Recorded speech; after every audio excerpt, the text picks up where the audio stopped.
Hey, real quick, before the show starts, if you could hit that subscribe button down below, it will go a long way to helping out the show so we can keep making college football shows every week, all year round. Welcome to the Solid Verbal. And now, Dan and Ty.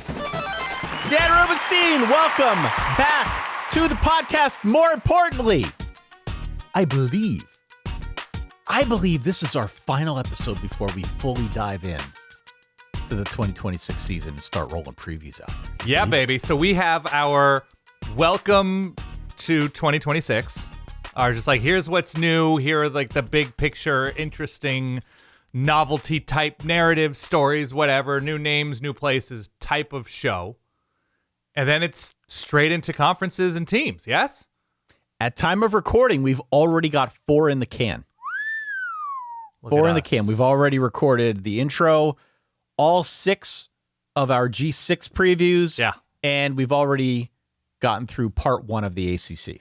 I wouldn't go as far as saying I regret going game by game Brendan Sorsby previewing, but with the benefit of hindsight, settle. I spent so much time studying for that. No.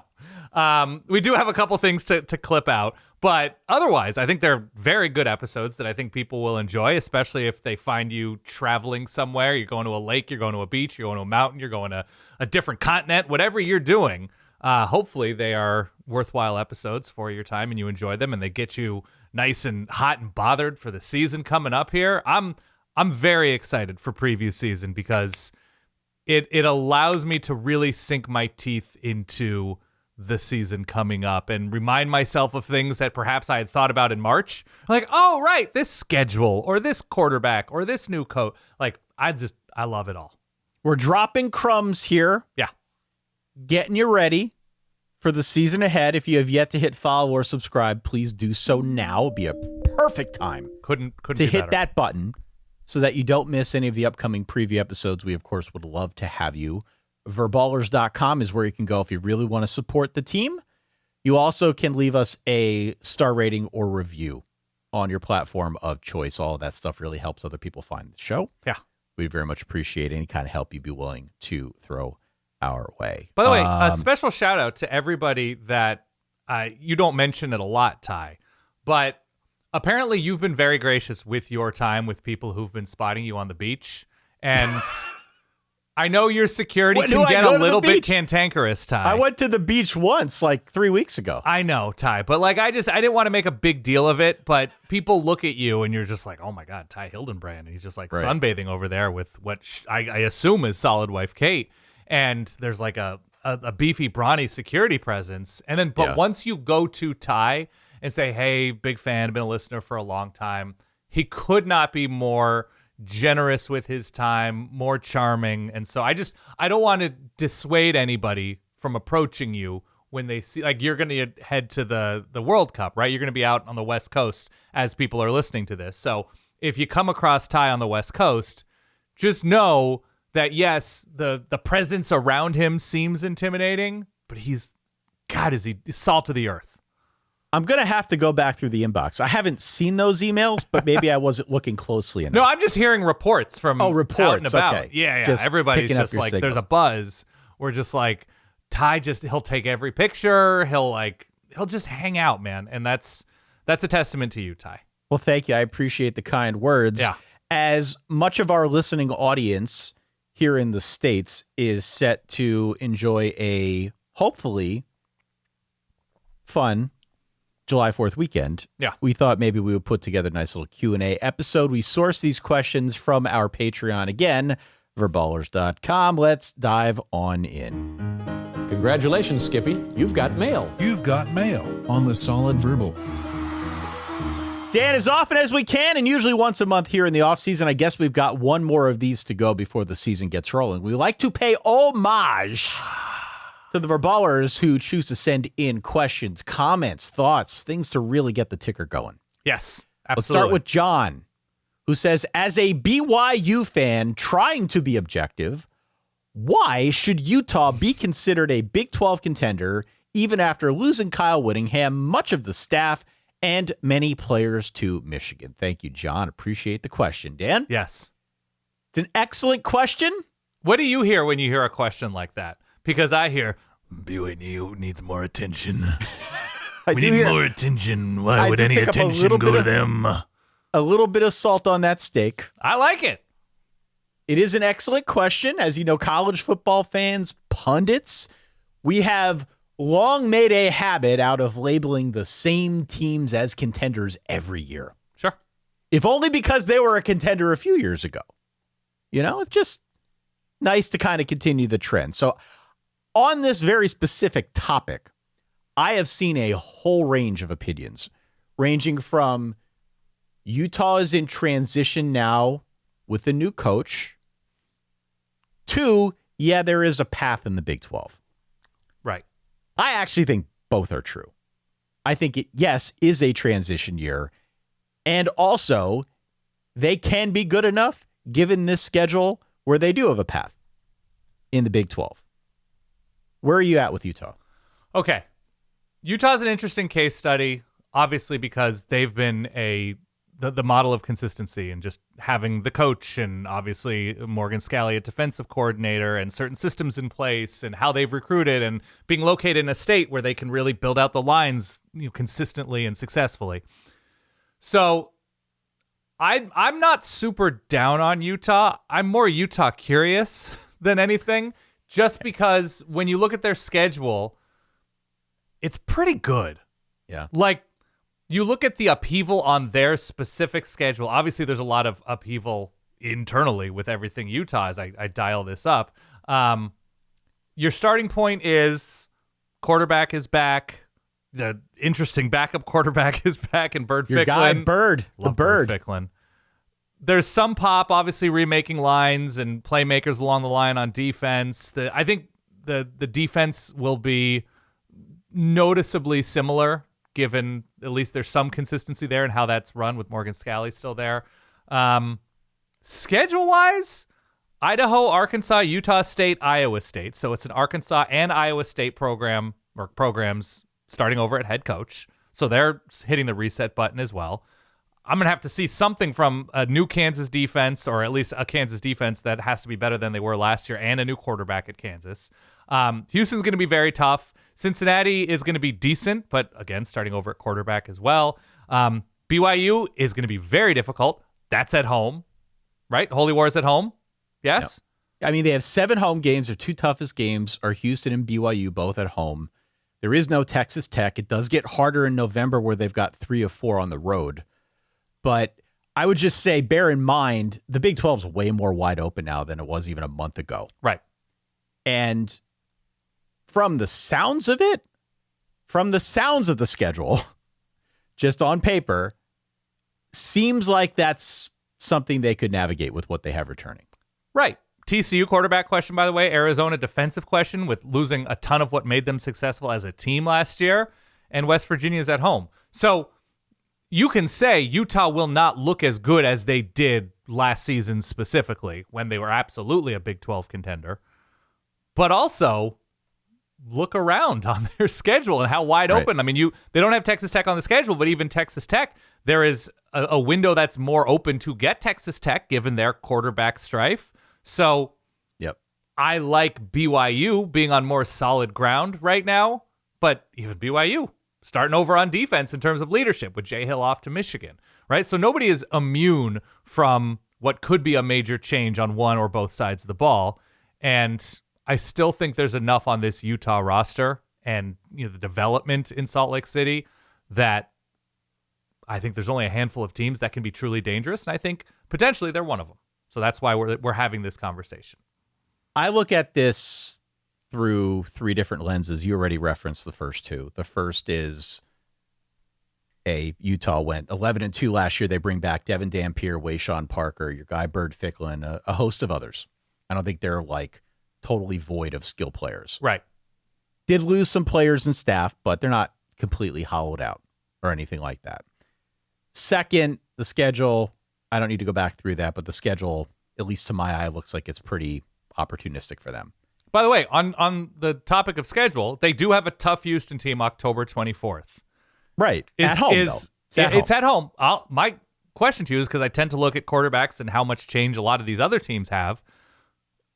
Are we positive Connor Wigman is going to be the healthiest dude in the country come late October? No, of course we're not. Yeah. Of course we're not. The other thing that I would add here, more to the question, the specific question from John, is Utah still a contender? I think if you gave the Utah administration truth serum right now, they would say yes. They would say yes. They might view the staff turnover. They might view some of this upheaval as a reason you should treat Utah as a contender. They clearly were ready to turn the page. Yeah. So those are three reasons for it.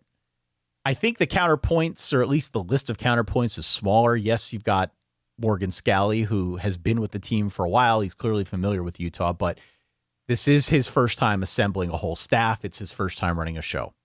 We could absolutely see a step back because of that. It wouldn't be the first time.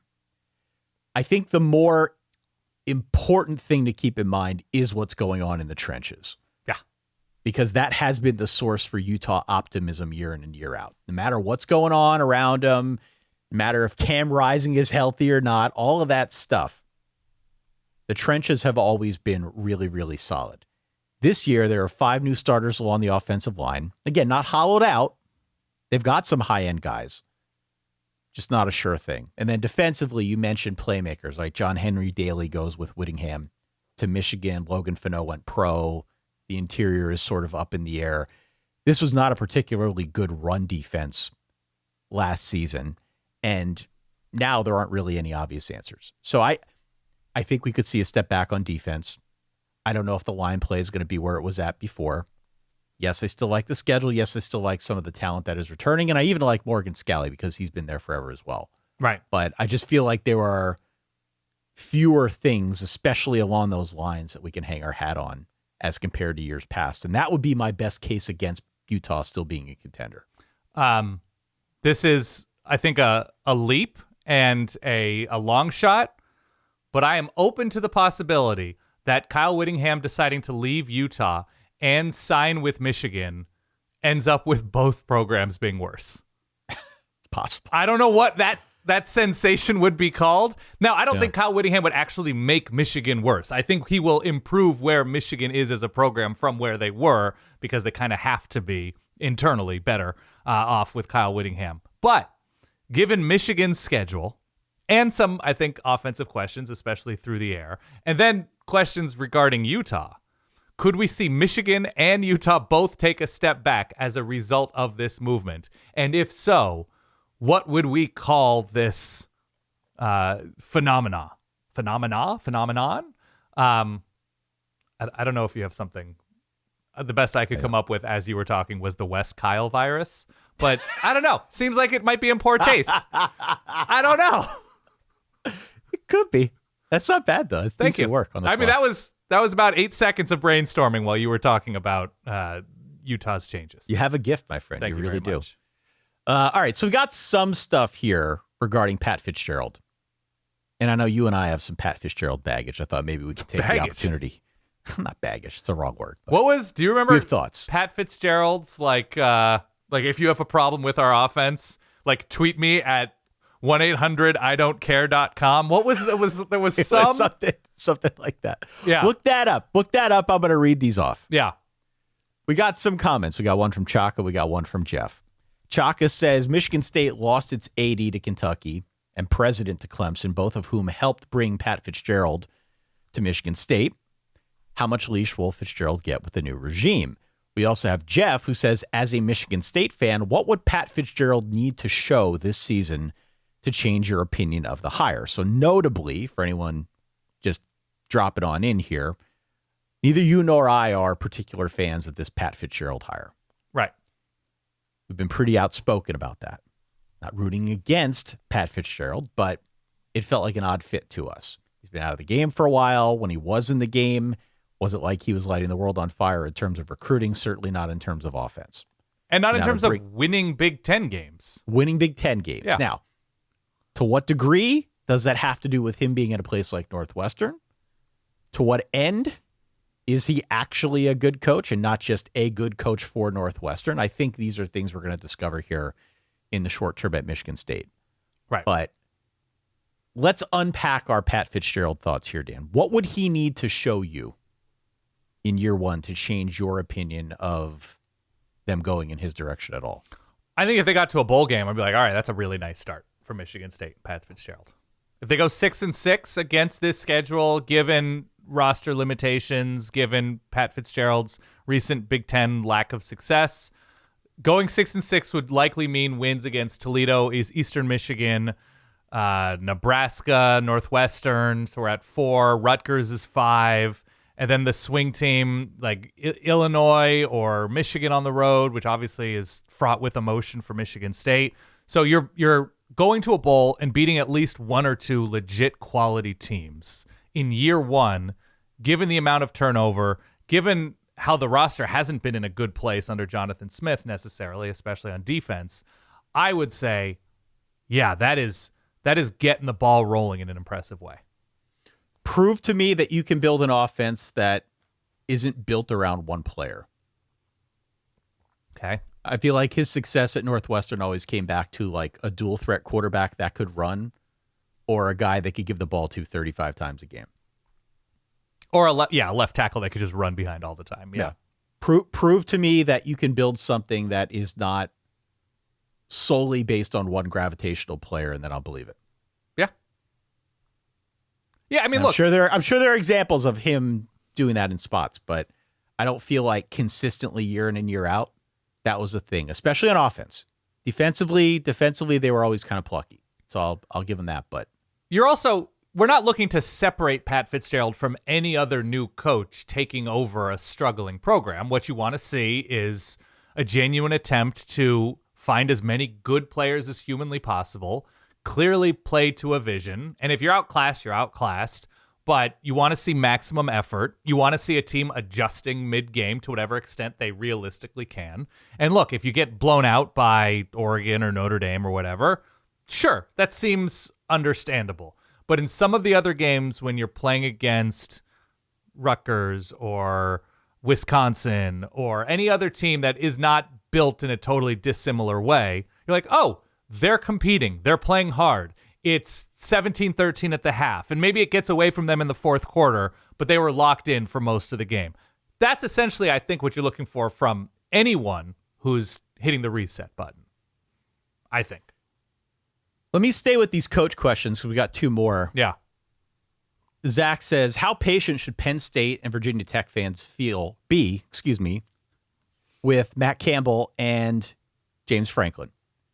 Will these two be linked and compared? I can guarantee you, Zach, they will be compared. Certainly on the Penn State side. They will, but not in on the like Penn State side. On the Penn State side, I guarantee you Penn Staters will be comparing Campbell's progress to Franklin's progress. Yes, but it's also not a Lincoln Riley choosing to leave Oklahoma and now no. It's not the same. He's being measured against Brent Venables. And No. There's that kind of interesting, weird, kind of malicious bad blood in the situation. I don't think there's anything like that, but I would be stunned if there weren't some comparison going on. Every time there's a new coach, you compare him to the old coach.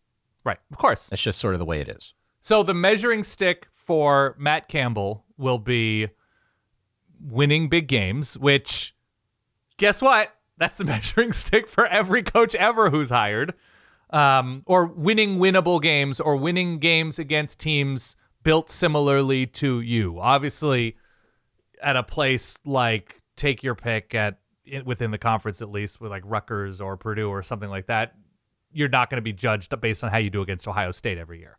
But at Penn State, it's going to be, okay, are you developing NFL players? Are we winning double-digit games most of the time, like James Franklin was able to do, or threaten to win double-digit games? Are you developing NFL talent? Are you producing defenses in the way that James Franklin was able to produce defenses and find offensive playmakers?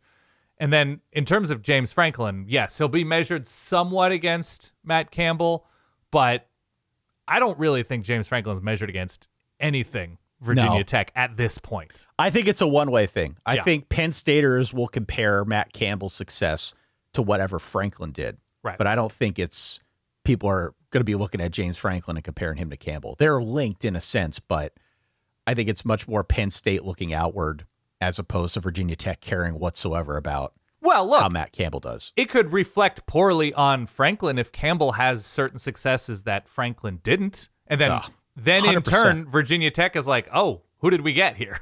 But I think the bar right now in Blacksburg is low enough where you're happy looking internally at what's happening, and whatever's happening or not happening at State College doesn't bear a lot of weight for you. There was so much commitment on the institutional level from both Virginia Tech and from Penn State. Sure. Both these guys are going to get plenty of runway. Neither of them are getting canned after 3 years. It's not going to be a situation like that. I cannot see that unless one decides to leave and go elsewhere. Right. They're going to get plenty of runway. There's going to be a nice long leash for both these guys. I still think that Penn State eyeballs will be on Blacksburg. Probably. Yeah. It's not just comparing see how Matt they Campbell could. against James Franklin, but it's paying attention to James Franklin specifically. And in the best case scenario for Virginia Tech is a Penn State fan saying, why don't we get this version of James Franklin? But I don't know. Sometimes you just got to be happy for somebody as they go about their journey and hope for the best for your person. I am happy for him. Yeah. I hope it works. Chris says, which team with a new coach do you think will show the most improvement from last year? So we have a couple of other questions that push up against this idea. I'm going to refrain from my Eric Morris chatter right here. But Eric Morris is in there with Oklahoma State. Yeah. Some other ideas could be on the West Coast with our boy Robert Edward Chesney at UCLA and Tosh Lupoy at Cal. Yep. I think Auburn could be a menace with Alex Golesh. Yep. And there's continuity there with DJ Durkin running the defense. Any other names?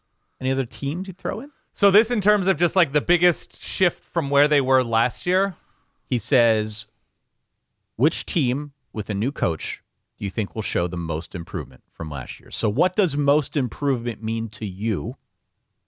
Right.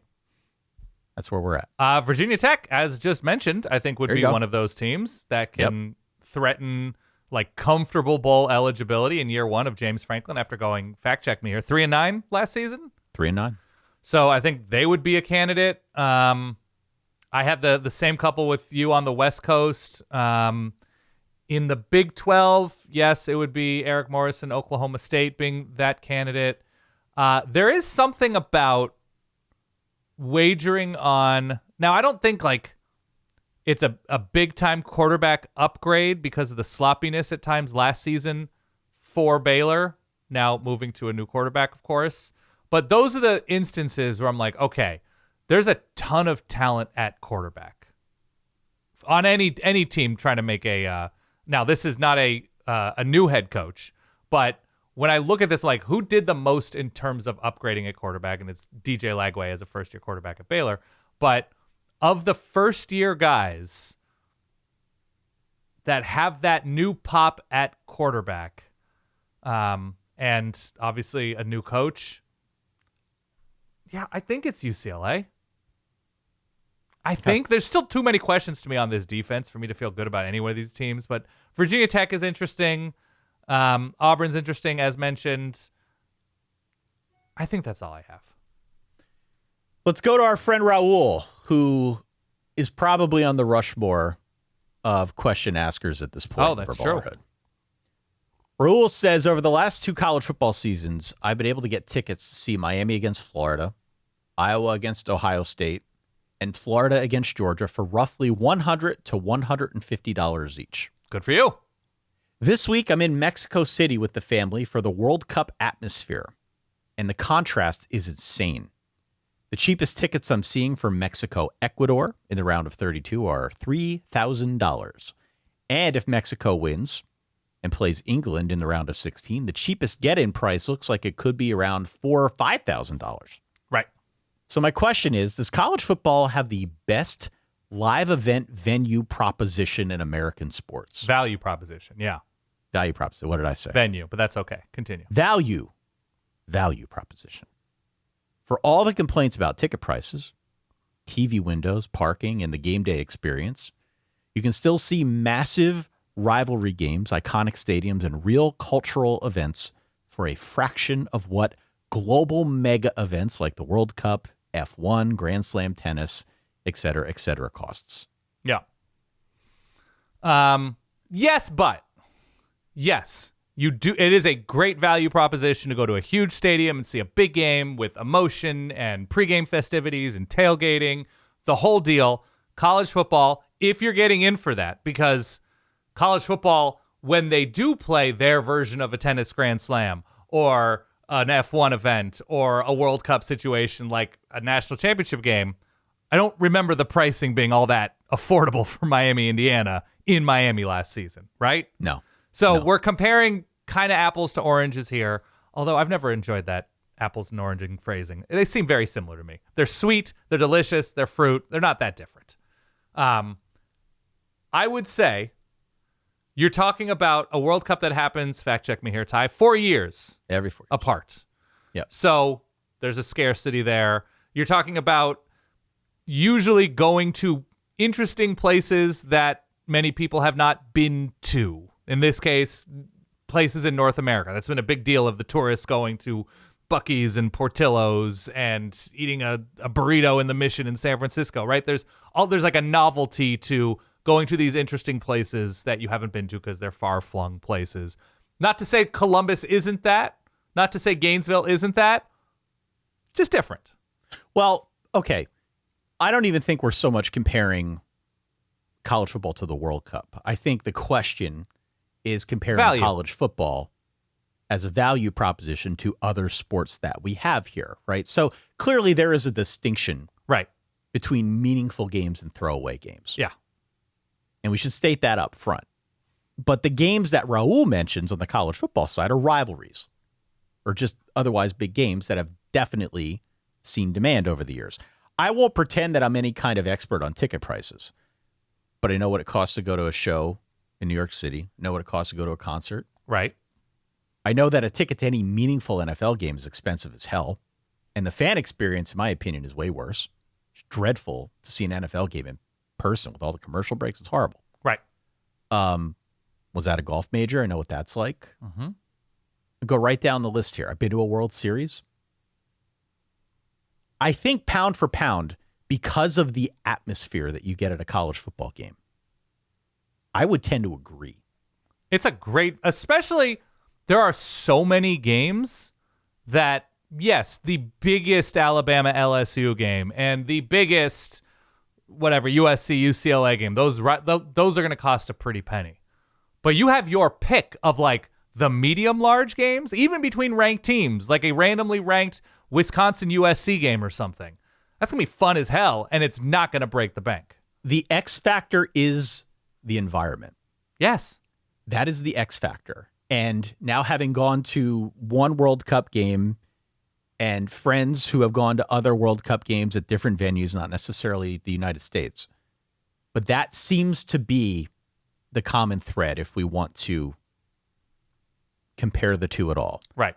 That atmosphere is what is unique, certainly to the World Cup, and I think absolutely to college football. That's why we like it above the other sports. So if you are paying a pretty penny for a ticket, over $100 is not a cheap ticket. Right. But if you are paying for that and going to a college game, I think what you are getting is a far superior fan experience just because of the surroundings. So I tend to agree, Raul. It's a good point that you bring up. Now, we're talking about just ticket. There are other associated costs with traveling to a place and going to a game. And if you're going to a smaller college town, harder to get to. It's harder to get to stay there. Yep. The hotel prices and renting a car if you need to rent a car because you're staying 45 minutes away from wherever. If you're going to a Penn State game and you piss your pants because the bathroom lines are too long, you got to buy new pants eventually, right? Sure. The costs add up. And so that would be the only thing. Like college football games they seem like a great value because they are a great value. I did look up while you were talking the different pricing for week one, where there might be value. And we're talking about, late August, early September, so the weather should be nice, if not pretty hot a lot of places. There's good value, man. Week one, when we don't know how these teams are going to be, under $100, under $50? For what? You can go to a Mississippi State game against Monroe, who's not going to be that good, $18 to be in the Mississippi Sun, Ty, in early September. Okay. That's the get-in price. That's not bad. There's games that are under $10. You can go to UNLV Hawaii. Those are two good teams in Hawaii. Also probably going to be pretty toasty there. I mean, it's going to be a $900 plane ticket, but $105 to get in. Two Okay. good teams. Week 1. Texas State, $103. That's going to be hot as hell too in Austin. But like $29 to go to Miami-Pittsburgh? You know how I feel about the city of Pittsburgh. Great place. Like there's deals to be had, especially in some of these places that are easier to get to. I'm totally with it. That said, you're paying those premium prices with the World Cup because you don't know if you're ever going to go again.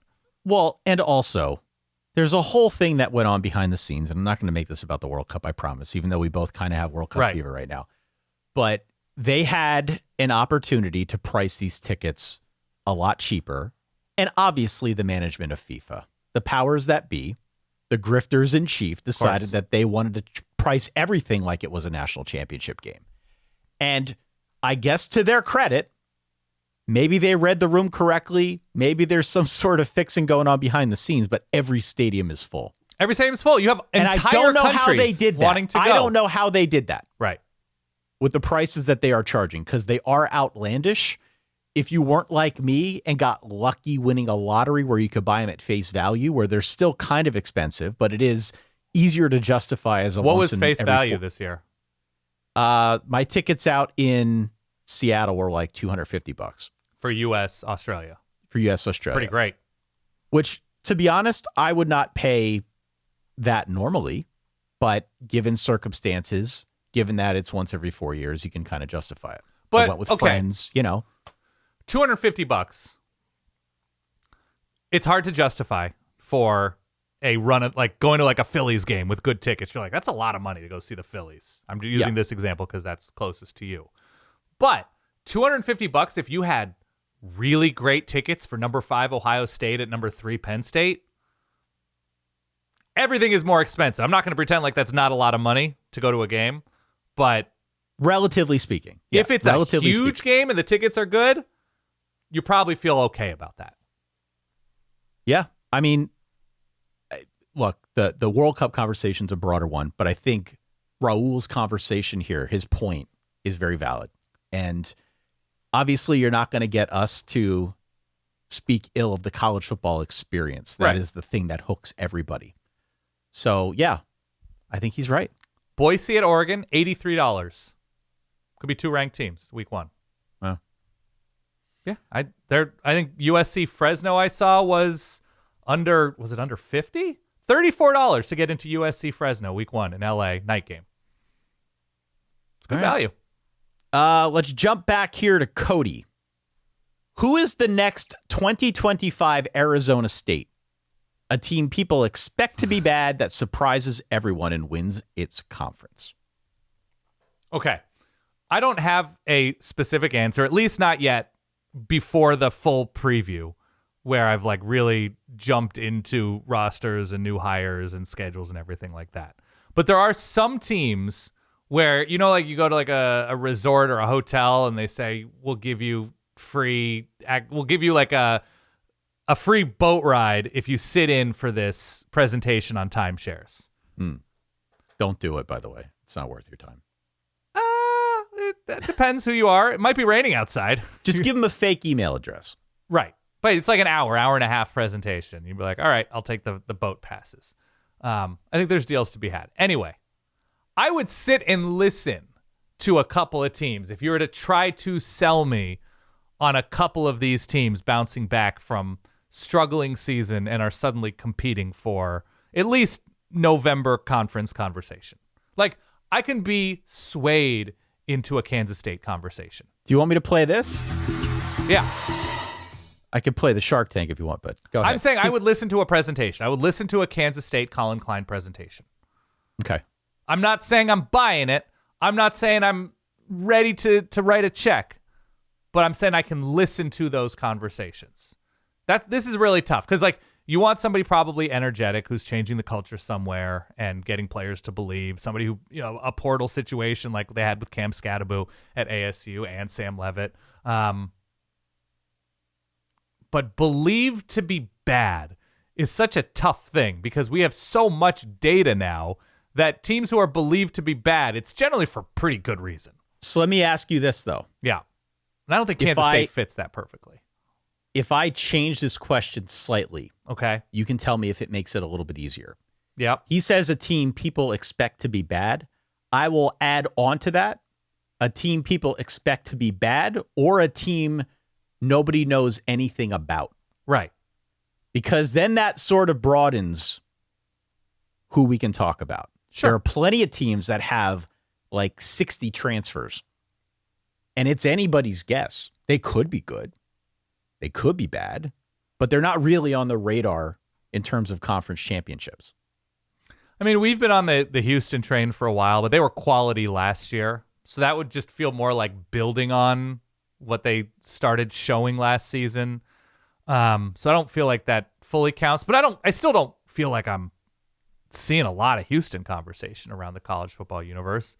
Oklahoma State. Sure. Here is where I do my Eric Morris praise. Okay. I think they're actually going to be pretty good. I do. I think they'll be fine on offense. Eric Morris brought Drew Mestemaker, Caleb Hawkins, and Wyatt Young over with him from North Texas. It's going to be wait and see along the line, but whatever. They did some work in the portal, tried to bring in guys with experience. Defensively, there's a question about depth. However, I also think they'll be okay back there. Schedule's backloaded, so I think there's a chance they have a little bit of a runway to get things sorted out before they get really into the heat of the schedule. But at least in terms of a team that's not really on anyone's radar who could be a surprise, maybe be part of a conference championship conversation, I'm willing to listen to an Eric Morris presentation on Oklahoma State. Okay. I'll give you another team because maybe it's just because of the Big 12 thing. I have not heard this team's name once in talking about, oh, okay, they could build on last season. They're interesting. They could have a higher ceiling than people think. I think I know who you're going to say. I'm going to stay in the Big 12. UCF. Is that what you're thinking? I was thinking Arizona, but UCF's not a bad. Arizona kind of did it last year. Arizona was in it late. Yep. UCF, home field advantage, interesting new quarterback, coach who's won there. I'm not saying I'm super high on the situation. I'm saying as a candidate, quarterback with pop. They get TCU at home, BYU at home. They miss Texas Tech. They get ASU and Iowa State at home late in the season.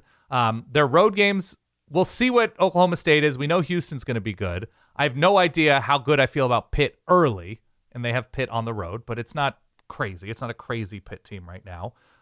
There's experience on both sides of the ball, including offensive line and in the secondary. Their starting position as a team that could... You blink and they're 9-3. You blink and they're 8-2, something like that. I think UCF is interesting to me. I'd have to dive more in to fully round out that opinion. Yeah. UCF might be that team. Fair enough. Let's go over to Mark. Okay. For schools without unlimited resources, is it smarter to spend money on blue chip high school recruits or on the portal? Are certain positions better suited for one path or the other? Right. I feel like we've had versions of this question over the last couple of years. It's not a new question per se. I'd go heavy on the portal. Yeah. If I didn't have unlimited resources, I would double down on the portal. I would hire like a Ted Lasso, somebody who specializes in culture, can build culture out of whatever. Okay. Give me a good vibes guy, and then give me a handful of scouts who know how to work the portal, know how to work behind the scenes, know how to find talent, find those diamonds in the rough. I mean, you still need to pay, but yeah. You got to pay. But I would much rather devote my time and energy and resources to guys who actually have some college tape that I could go out and try and recruit. Yeah. As opposed to some of the blue chip guys who, let's be honest, this is where college football's at right now. You can spend all your time and money recruiting, can hook those guys, bring them in, sign them, pay them, and then they could go elsewhere after their freshman year. I don't want to be in that game. I want to be in the game where I have some actual tape on these guys with what they can do in college, and then I want to try and lure them over to my school. I think there are a couple of positions that are worth investing in from the prep level and worth investing in maybe even early portal guys. It's hard to find offensive linemen who are truly going to make a difference in the portal, it seems, depending on what your intention is, what your expectation is, right? It's hard to build a national championship contending or playoff contending offensive line out of portal pieces, it seems. So that might be it. You're just going to have to eat that money if it's a developmental position like offensive line is while they're not playing. Linebacker seems better suited to have somebody in your program for a while, getting guys lined up on the defense, right? Being the quarterback of that defense. It's hard to bring in that person and expect huge things immediately. So that would be a position that I would look to invest in. I think you can fill in some gaps in depth at receiver, at running back in the portal. I think in the secondary you can find interesting pieces. Very specific kinds of defensive linemen, whether they're edge rushers, whether they're space eaters. That might be a little bit more difficult, the space eaters, because that's both a size and skill thing. But there is something about the offensive line. Like, this is the way we play, and it's going to be so much easier to succeed when you have 2-3 years in a system and you have that rhythm and that momentum and learning the calls and learning the shifts. So I would skew more portal. It just depends on the place, right? It depends on what you can afford. It depends on your vision. And I would almost think about spending the quality money on position coaches, because then you have guys with track record. You can go into the portal and say, like, I've gotten these guys drafted. You can hire based on like what your vision for scheme is. So I would hire those, the combination of finding those grizzled guys who might cost a little bit more because they're more experienced, and then the hungrier 29, 30-year-olds who will be dogged. Right. That almost seems more important right now because, like out of high school quarterbacks, and I know we have a question about this as well, it's such a crapshoot. And it's an unbelievable amount of money where you can make basically two decisions if you're going after a quarterback in the portal. It's, okay, I'm going to pay a premium for this guy who has entered the portal and is looking for more money and is one of 4 or 5 guys who could truly affect winning in a huge way that could lead us to the playoff if we're a Power 4 team or a higher end G6 team. Or we're going after a guy who has been a backup and hasn't had the opportunity, but has physical traits and maybe was well regarded coming out of high school, but never really got a chance.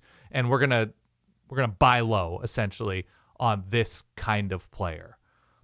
Otherwise, I don't know how you can justify it beyond, we're building out depth in the room. So this guy is fine, but we just need bodies there. So that makes sense.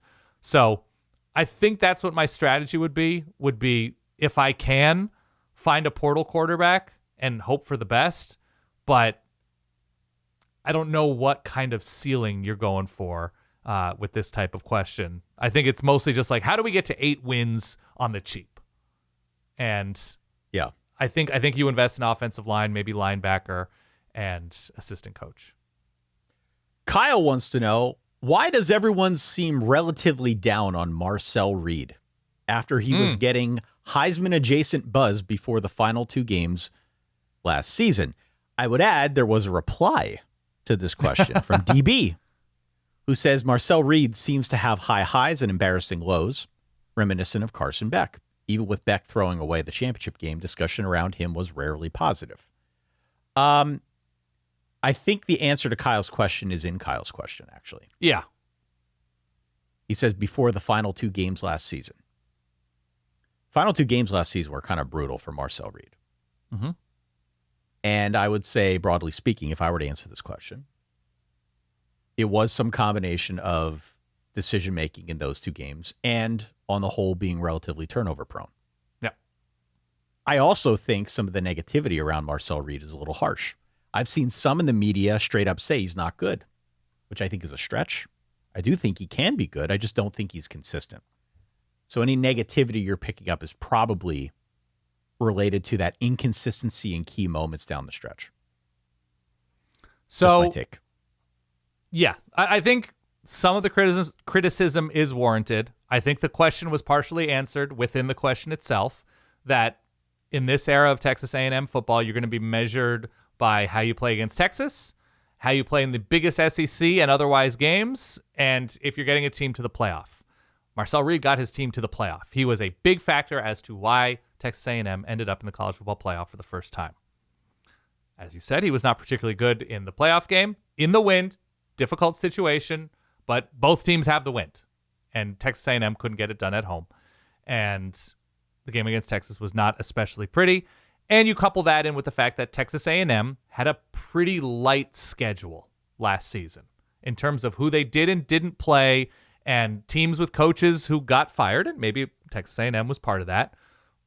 I think there is something to the taste that was left in people's mouth with Texas A&M.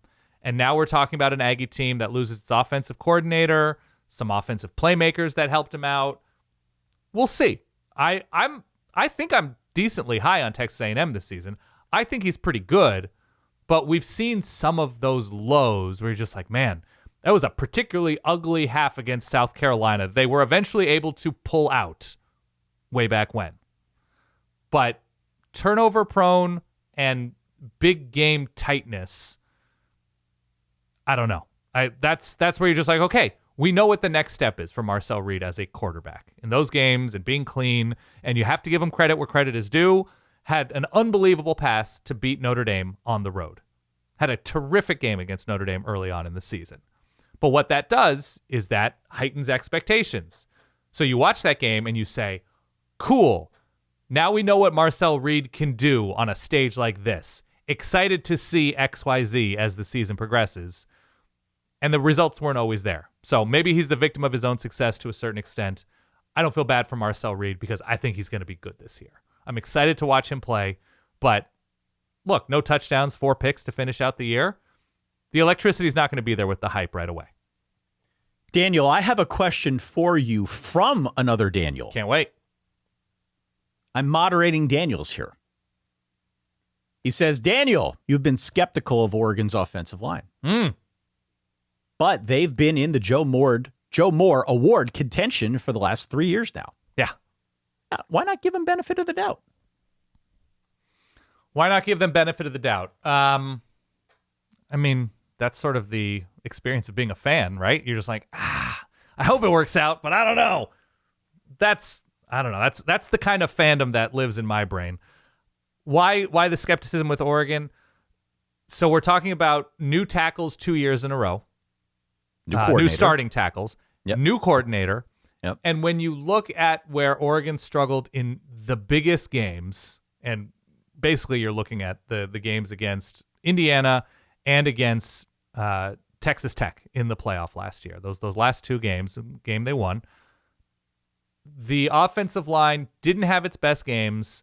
The communication between quarterback and offensive line and coordinator, who's now gone, wasn't always the best in picking up what Indiana was trying to do in terms of hiding and disguising edge rushers and pass rush.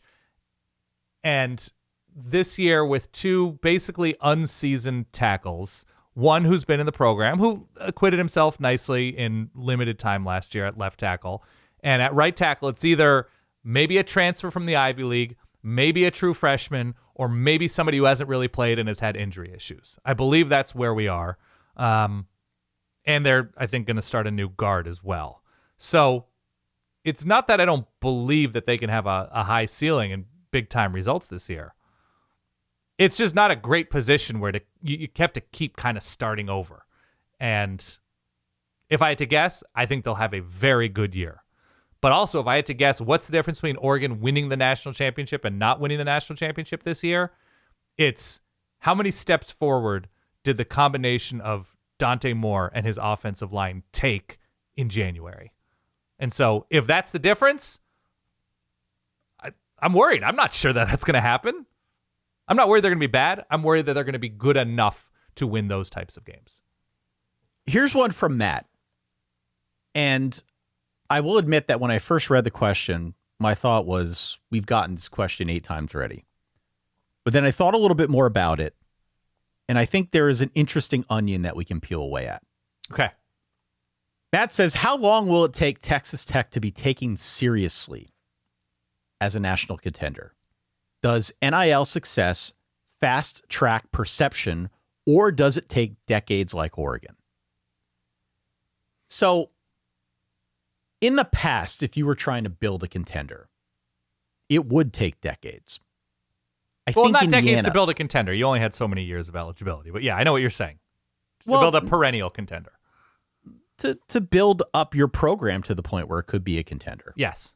It would take decades sometimes. Didn't happen overnight for Boise State. It took like a decade for people to want to go there, for them to build that program into what it became. So yeah, it can take decades. I think Indiana kind of broke that mold. And I think how a team is perceived is a different story altogether.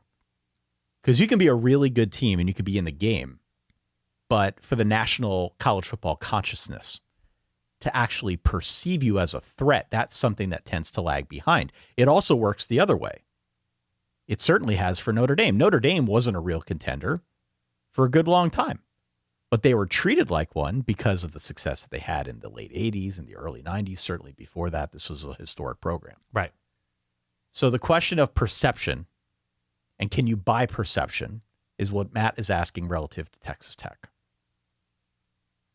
Do people take Texas Tech seriously now? Do you think they take it seriously? Yeah, I think every conversation we have about a Big 12 contender, we're talking about Texas Tech right now.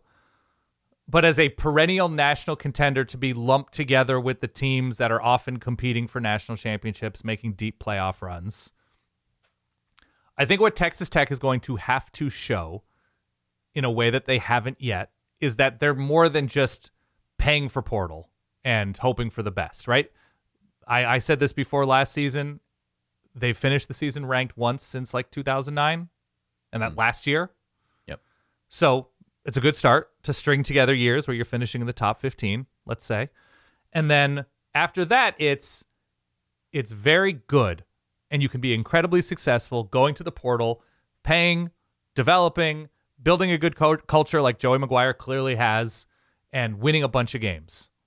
If you're talking about national title type contention, the teams that we're having this conversation about, Ohio State, Georgia, Texas, we'll see on Indiana, but you kind of have to lump them because they already won the national championship. Although I like separating Indiana. I just think I think they're lightning in a bottle, not in terms of only winning it once, but in terms of like, it hadn't happened before them. It'll be very difficult for anybody to replicate like the insane success that Curt Cignetti has had. Like you can't look at Indiana and say, well, we just need to find our Curt Cignetti. That's stupid. Right. When you look at those teams, Oregon, Michigan, that have had that success or have come close to that success, they're not counting on 11 new big impact players every season. They're recruiting, they're developing, they're plugging holes. And Texas Tech, to their credit, is doing more of that in the prep game, right? That they're building systems where guys are there for 2, 3, 4 years. And then now you're dealing with 22-year-olds who've been playing in the Texas Tech defense for a couple years, for 3 years.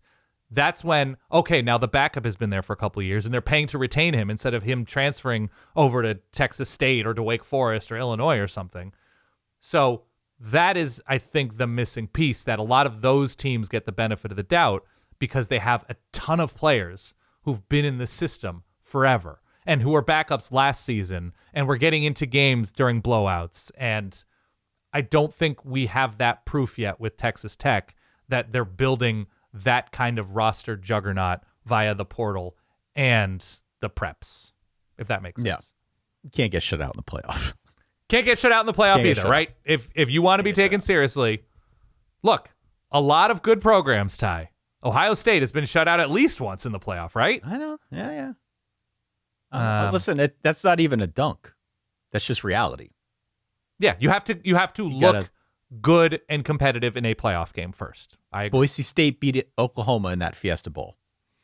Yeah. Right? For a lot of people, that was their first Boise State experience. Yeah. And they used that. They propelled off of that. And so it will take a moment like that for Texas Tech, I think, to really kind of go up a level in terms of just the national perception. Signature but wins.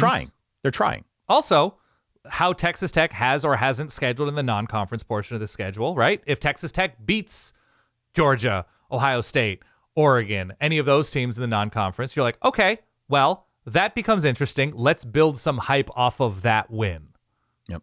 This current Texas Tech schedule and last year's Texas Tech schedule left a bit to be desired in terms of like, okay, I see what Texas Tech is now that this measuring stick of a performance against Penn State or against Florida or whoever is like, okay, that's cool. Now that I've seen that, let's see what they can do in the playoff against take your pick.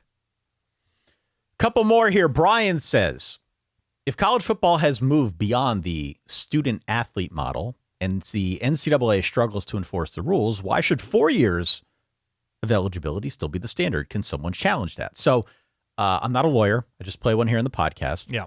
A few things we should mention. The first, Brian, is that 4 years apparently is no longer the standard. Right. We didn't have a chance to talk about this, but I guess last week, the NCAA approved new eligibility rules, which is now being called 5 for 5. And so what that means is you get 5 seasons of competition over a 5-year period that begins at full-time enrollment or the academic year following your 19th birthday, whichever comes first. Mm-hmm. So red shirts are kind of donezo at this point. No more waivers for injury, hardship, or low participation. There are a couple exceptions, religious missions, maternity leave, military service, stuff like that. But 5 for 5 moving forward looks like it's going to be the new standard. And then secondly, to the point of can anybody challenge this? The answer is yes. People are always going to challenge it. Yep. The NCAA, though, has won some eligibility cases recently. And because of those rulings might be on slightly firmer ground than they have been in the past. Yeah. They should continue to win most of the eligibility suits. So long as the rules aren't bargained with a union and schools continue to undermine their own association by backing some of these eligibility suits, so long as that is the case, the litigation risk is never going to go away. So yes, the answer is yes. Somebody will continue to try and challenge in any way they can. Maybe when you're traveling next week, Dan, I can bring on Matt Brown from Extra Points. We can talk a little bit more about this and what's been going on just to offer some further insight, Brian. But right now it seems as if they're on decent enough footing. The new rule is definitely something that's going to be talked about a lot more moving forward. And though the risk doesn't entirely go away, seems at least like that side of things is in an okay place for the moment.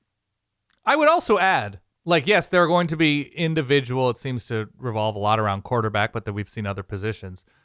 I think by and large, schools and conferences want rules. They want to be told these are the guardrails, these are the restrictions, so they know how to operate within them. You're going to get certain situations where players and lawyers and families are going to try to argue, and the schools are going to support them, especially if they're really good players.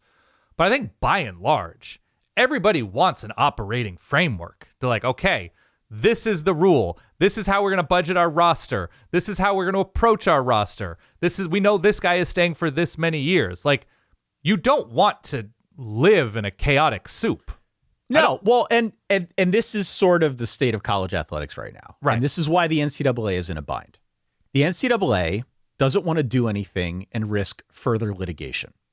The NCAA, though it might be on decent footing with regards to eligibility, has not been on decent footing with literally everything else. Right. They have taken it on the chin in a pretty significant way. And so that is why they went out and they hired a former state governor. That is why they're trying to lobby Congress to get some sort of rules passed so that it feels like they can enforce whatever rules they've got without risking further litigation. Right. That's where they're at. Also, there's definitely a push from the powers that be. I'm not saying you and I, but the powers that be to avoid labeling student athletes as employees. Because if you label them employees, then that opens up another Pandora's box. Right. And the NCAA is kind of caught in between that, right? Not necessarily throwing We're heading their in hat that on direction. They're fighting tooth and nail, but yes, we're heading in that direction. Yeah, eventually I think it ends up there. Yeah. But for the time being, the NCAA is trying not to throw their hat in that ring. They're trying to get rules passed through Congress so that it gives them more of a bedrock and they can actually enforce these rules. But for Yes. right now, we're still kind of in that Wild Westy gray area where everything is challengeable in court. Yep. A couple more here. Bob wants to know, over under 2.5 new teams reaching the college football playoff this year, meaning teams that have never made either the 4-team or the 12-team playoff. 2.5 seems high to me. Oh, I would take the over. Really? Yes. How many new teams were in it last year? Obviously, that changes the calculus. The more new teams every year means the fewer. Probably it was 6. We had Tulane. Yes. We had JMU. Yep. We had Texas Tech. Mm-hmm. Who else do we have? Miami. Yeah. That's 4. Ole Miss. Ole Miss is 5. Who am I forgetting? Who was the last one? The last one is, I believe, A&M, right? A&M. Okay. That's So 6 those are your teams. 6. Now, 6 teams. that means there are fewer possibilities for new teams this year and each subsequent year. 6 less that we have to work with And last now. year had like the weird 1 in a million year where we had 2 G5 teams. So that's new and different. To hit the over, you got to get the 3. You got to get the 3. I'm not sure I can find 2. Well, basically, you're talking about a G6 team that isn't Boise, JMU, or Tulane. Okay. So let's say UNLV. Just for UNLV, Just for Navy. the Navy sake plays of one of its argument. toughest games after the selection show. But they're not going to be 2. We No, I talked know. about that. I'm saying one of those teams. New Mexico, UNLV, Navy. Yeah. One of those. Okay. Yeah. So there's one. Yeah. Find 2 more for me. I don't think that's that difficult. I'll pull up the list Find of 2 more. teams that are competing. Okay. Which new team from the Big Ten is going to be in? I don't believe it, but I'm telling you they could be of this quality. USC. Okay. All right. So let's say USC. Give me a third then. So it would be USC, probably nobody else in the Big Ten. In the Big 12, which we are pointing to being wide open, BYU. Okay. BYU. BYU has not been in a college football playoff. BYU would probably be. Our first question asker is Good. Utah Utes, the Fighting Utes, if they don't succumb to the West Kyle virus. Right. Houston, we don't mind, right? Just in terms of conversation. I mean, it would have to be 2 Big 12 teams Right. and a G6, I think. You would have to have a... The USC, USC has not been to the playoff. You are correct. USC's schedule is a murderer's row. It is. If USC makes it through that schedule and they're playoff worthy, they're going to be like number 2 in the country. Sure. So I'm not banking on that, which is why I didn't include them as part of this. I have a hard time getting to 3. I'm not sure I can find 2. Miami I'd would be have under. to beat a non-SMU or Clemson team, right? Yeah. I'm under on this one, Bob. And then SEC, which SEC teams have not made the college football playoff in any form? Vandy, Mizzou, Kentucky, Florida. Florida hasn't made it, right? You're fighting Florida Gators. They're not going to be a playoff. Auburn, but- Mississippi State, South Carolina, Arkansas. It's a weird sport, Ty. It's a very weird sport. I'm okay with taking Dumb the over. sport. All right. We disagree. That's fine. Let's go here to DB. You and the boys. You're creating a G6 league in EA Sports College Football 27. Yeah. Who are you picking and what's the strategy? I need 2 things. Here's my strategy. It's very simple. I need a proven quarterback who can run because I need to buy time for myself. Mm-hmm. I also need decent recruiting pipelines. I actually did this with some friends in the 26 game, and I picked Georgia Southern. It was a car crash. Don't do that. No disrespect to Georgia Southern. Yeah. My Screaming Eagles defense was pretty fun. It took me forever to build an offense. I went the whole year through. I think I had 1 winning season. Don't do what I did. My answer this year is Texas State or UTSA.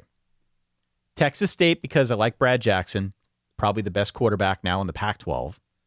Good mobility, good receivers in the state of Texas, so the recruiting pipelines are there. And if not Texas State, UTSA has a lot of returning production, a good quarterback, not as fleet of foot, but Owen McCown's a good player. Got a good running back. The team as a whole is probably better than Texas State, so it'll be easier to get going. Yeah. But it's one of those two teams in the state of Texas for me. Okay. I don't play the game. Not anymore. That's why I jumped in first. I understand. I I think I would only select teams that are Owls, first and foremost. Of course. Temple, FAU, Rice, Kennesaw. Yeah. FAU could be fun. FAU could be decent. I will allow Bowling Green in there because they have the word owl in their name. I think enough of those teams are interesting and fun that I would limit myself to owl schools. And then if not that, I would do it probably by uniform or style of play. So the United States Naval Academy isn't the worst idea for me. Right. United States Air Force Academy. I have a friend who picked FIU just because of the uniforms And Pitbull. Because of Pitbull Stadium. Yeah. No, I'd go all owl. Okay. Last one here, Dan. Yeah. Let's go to our friend Dan Klobuchar. Another question for us. He says, since your jobs depend on social media, what guardrails do you use to keep from being on your phone all day and all night? I try to keep social media to work hours. I don't have Twitter on my phone during the off season. During the season, I feel like I need to keep close tabs on the sport. That would be the responsible thing, and that's the easiest way to get information. I feel like you and I have both really pulled back from social media. Yeah. Like, we read it all the time. I'll post maybe a couple times a week, but I couldn't care less how many followers I have about growing my account or anything like that. Right. I just don't. It was much more of a distraction for me when I was working the mysterious day job. In a good way, yeah. In a good way, yeah. In a good way. But now that I'm here and I'm home and I'm working on this, I feel like wasting time by doom scrolling the internet is cutting into what you and I can do here. So I've pulled back a fair amount on that front. So I've pulled back on it both professionally and personally, or I've tried to, because of my specific kind of personality. Because it's not just that I'm on Twitter looking up breaking news and on signing day and on portal days and all that. It's also if I'm on social media and I happen to see something that is interesting to me about any topic, I know that the next 13 minutes of my life are spoken for. And I can't afford that time. I can't afford to let that kind of time go. So I know it's easy to make lists and to curate who you're following, and it's very specific about, okay, this is somebody who only covers, Texas A&M football, and so you're just ingesting Texas A&M content.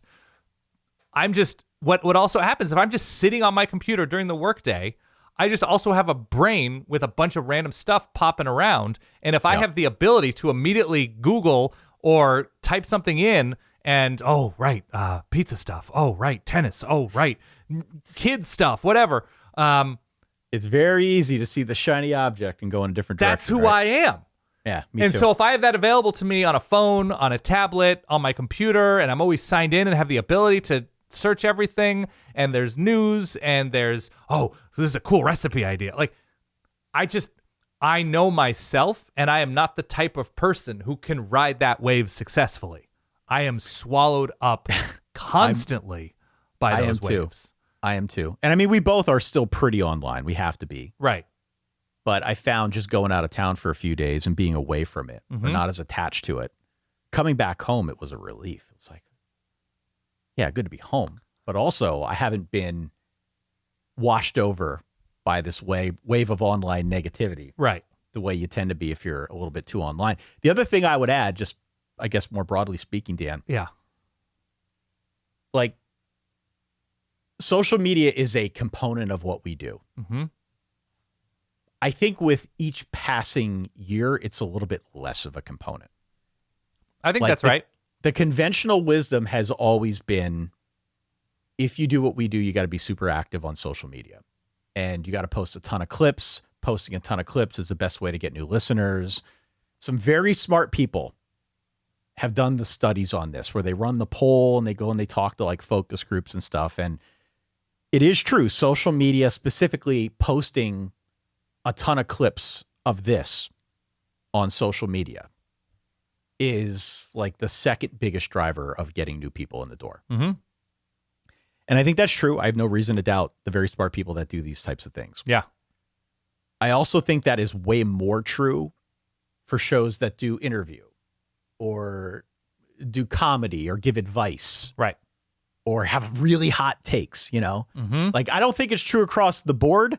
I have also studied this for us. Yeah. I don't think we're just bad at it. I think shows that are formatted like ours, it is not as effective a way of getting new people in the door. We're more highbrow, Ty, you see. No, we're not highbrow. I know, we're not. I'm just speaking truth to power, man. This is what we've seen. We've kept the Peter North name alive in a way that no sports show could even pretend they could. This is true. Yeah. This is true. I think for shows like ours, being aggressively active on social media tends to grow the social media account, but not necessarily the audience, which is ultimately, that's how we get paid. Yeah. That's what we care about. Mm-hmm. Yeah. So, I think having really good clips makes it easier to have more people to watch those clips. Yeah. And for people to click follow on that account, but not necessarily click back. This is the problem podcasting has. Yeah. Podcasting definitely has this problem of converting, right? You see a clip somewhere. Yes, if it's a comedy show, that's one thing. But if it's a sports show, and especially because of the way algorithms work, and you don't always get things in real time anymore. Like if you go on Facebook, you'll see something like 3 weeks old. Right. Well, by the time you see what I had to say about Indiana may have lost the game and be out of the playoff by now. Right. Mm-hmm. So it's just different now than it used to be. I'm also not including YouTube in the social media bucket. I know some people do that. If I were starting a show now, I'd go heavy on YouTube because that's where all the growth is at right now. The platforms, the podcasting platforms and apps disproportionately will benefit the shows that come from bigger publishers. That's just the way it works now. But the YouTube algorithm is still pretty good at putting you in front of new people as long as you stay consistent. So that is one area where we will not scale back. Well, the cool thing about YouTube too, in all seriousness, is it makes it more three-dimensional. Right? You get to see our faces and graphics, and you know the live thing. It's more real on Saturday nights after games. It's just a different kind of medium, and especially for like college football shows, you get to learn that like, oh man, we have the biggest college football following in Myanmar, right? That there are places that you're like, wow, we have 30,000 new subscribers, and they're all from Laos. And you get to learn that about your audience. And I'm not referencing anybody specifically, but that is a cool thing you get to learn is you have content mill farms that love your show. If they're all coming from Laos, somebody paid or you paid to have those subscribers from Laos. You were picking up what I was putting down, Ty. Yeah. Somebody paid for that. Yeah. But look, I have definitely thrown myself more. I've probably watched more YouTube over the last 5 years, just because I'm trying to learn more about YouTube and how YouTube works, because I know that is an area that is growing for specifically what we do. But the social media thing, and I don't get as much value out of that as I guess I'm supposed to. No, it's tough. Also, we're old, right? And then just like not that old, but no, but I'm saying we're old in terms of like, it is less interesting to sit on social media the older we get. Like there's a certain part of it where it's just like, it's a younger person's game to be able to scroll all day. If I were still at the day job, I would probably want to scroll all day. You would probably, it'd be a very useful distraction. The other thing for me that has at least helped, I'm not going to say it's solved it, is having a kid be like, why are you looking at your phone? Look at me jump into the pool. You're like, there's like those kind of wake up calls where like, you know what? That's stupid of me. I'm sorry. And so that sort of snaps me out of like wanting to dive back in to scrolling through Twitter or X the Everything app or Instagram or whatever all day, where I'm going to get my information. The most important thing is always going to be, how do we make this show as entertaining and interesting as possible. And the returns I find with social media aren't great. Final question, Brent. How do you like your steak cooked? He also says, War Damn Eagle. I'm a medium guy. I like it medium. I'm very boring, and I'm a medium guy, too. I don't like it well done. I don't like it super rare. Having a pink steak, and I don't even order steak that much. I like a skirt steak, hanger steak, something like that occasionally. I like going to restaurants, Ty, and I imagine you're similar to this. I love being presented with as many options as possible in terms of how something is cooked. I love giving instructions on my potatoes. Well done. And then they say, well done. I was like, wait, let me stop you right there. Really, really, really well done. Because even saying that, you're not getting them black. I think the outside of how do you like your steak or burger? Eggs? People like different egg cooking. People like different eggs. Outside of how do you like your burger or how do you like your steak? Mm-hmm.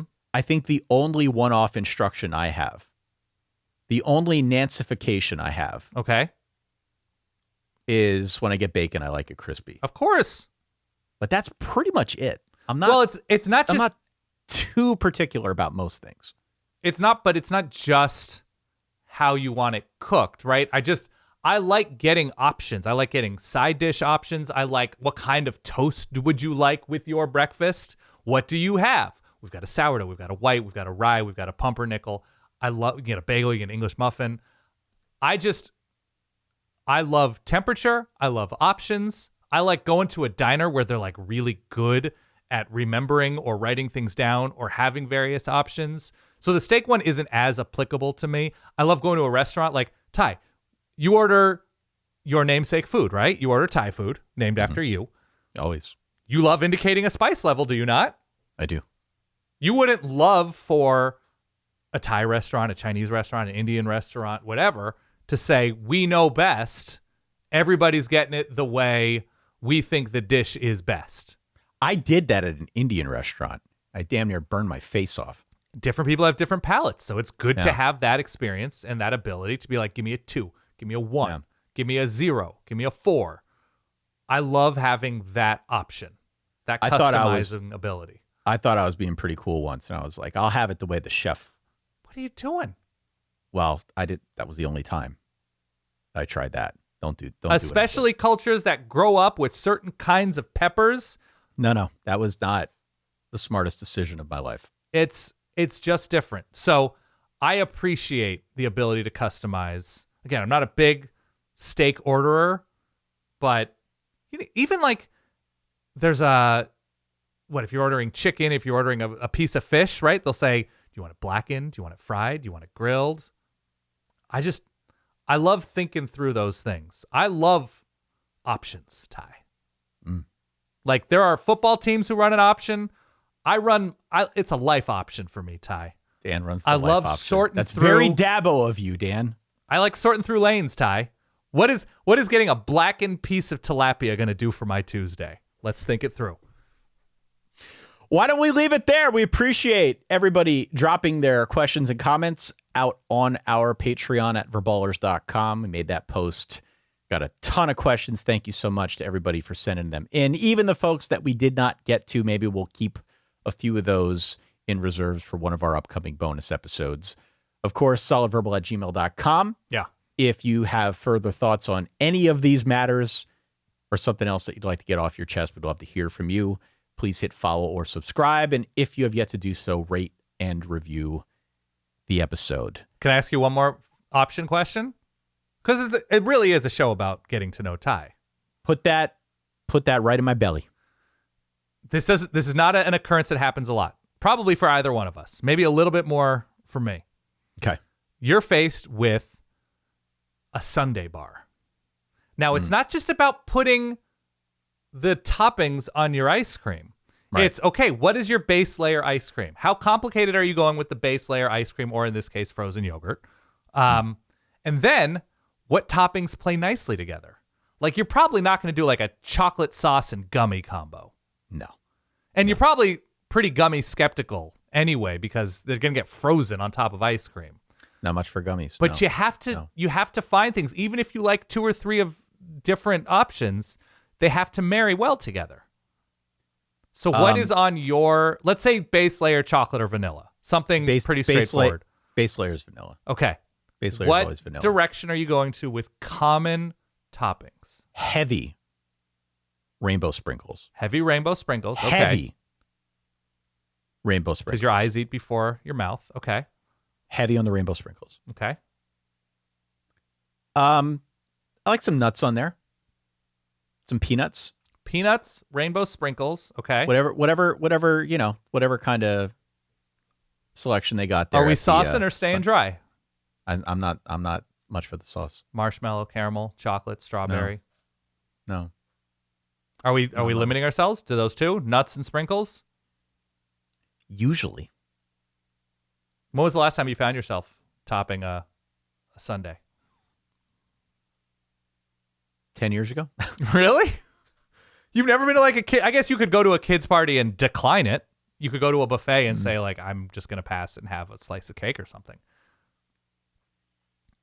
I've probably had 2 or 3 in the last few years. Options that I've taken advantage of because sometimes the mood just hits. I've had ice cream with rainbow sprinkles on it somewhat recently. Yeah. But in terms of like a sundae bar where I'm kind of... You're in charge. Yeah. No, You're the topping coordinator here. It's been like 10 years. But what if you are just going to an ice cream parlor place and it's not a sundae thing? Do you go wild with one of the flavor options? Soft vanilla rainbow sprinkles. That's the order. Really? Yeah. Sometimes I go like half and half, No, but I'm saying you'll never get like a Rocky Road or like a coffee chip or something like that. No. Cookies and cream. Sometimes I'll do like a chocolate chip cookie dough situation. Sure, it's great. And obviously if I go to like the Penn State Creamery, I got more options up there. But I generally keep it pretty straightforward. See, if I go vanilla or chocolate, it's usually going to be a chocolate or caramel sauce with Oreo crumbles. I could do some Oreo crumbles. Not opposed to that.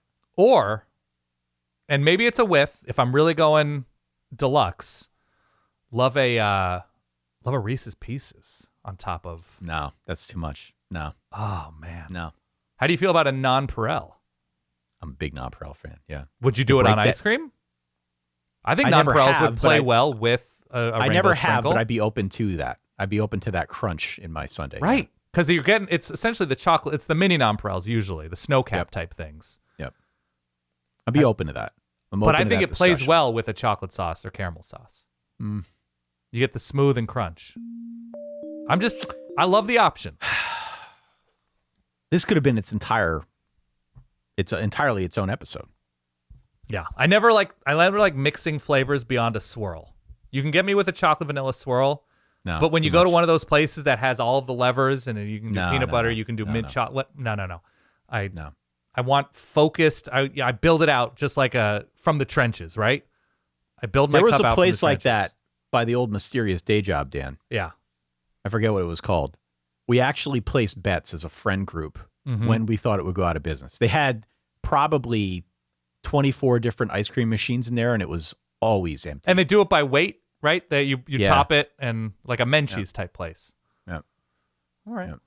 I don't know how those places stay. I haven't been to one of those in like 15 years, but I think it's really good to go into a sundae bar with a plan of attack. You need a plan. Yeah. You absolutely need a plan. You need to do a scouting trip around first. Of course. To see what you're working with before you place the order. I don't hate like a Butterfinger crumble, but I'm not stacking. I'm not stacking. I'm going in a specific direction. Something crunchy and a sauce. Just like building a college football program. Some of these earlier questions. From the you inside need to have out. a philosophy. You need to have a vision. You need to stick to it. You got to know who you are. I agree. That's how you change perception, Dan. And basically, 9 out of 10 times I'm doing cup over cone. It's too much slop with a cone. I don't do the cone at all. You got to show me something interesting about the cone. Like if it's dipped, like a chocolate dip cone with sprinkles. Ice cream cones are overrated. They're overrated. They're messy. They melt. I think there is a time and place. I think if you're going for a stroll, I don't know. But 9 out of 10, I'm cup. Give me the cup. Yeah. And the spoon. I agree. I feel like we covered some ground here, Dan, not just in college football, but also in life and dessert and ice creams and sundaes. Solidverbal@gmail.com, of course, is where you can write in if you've got anything further to get off your chest.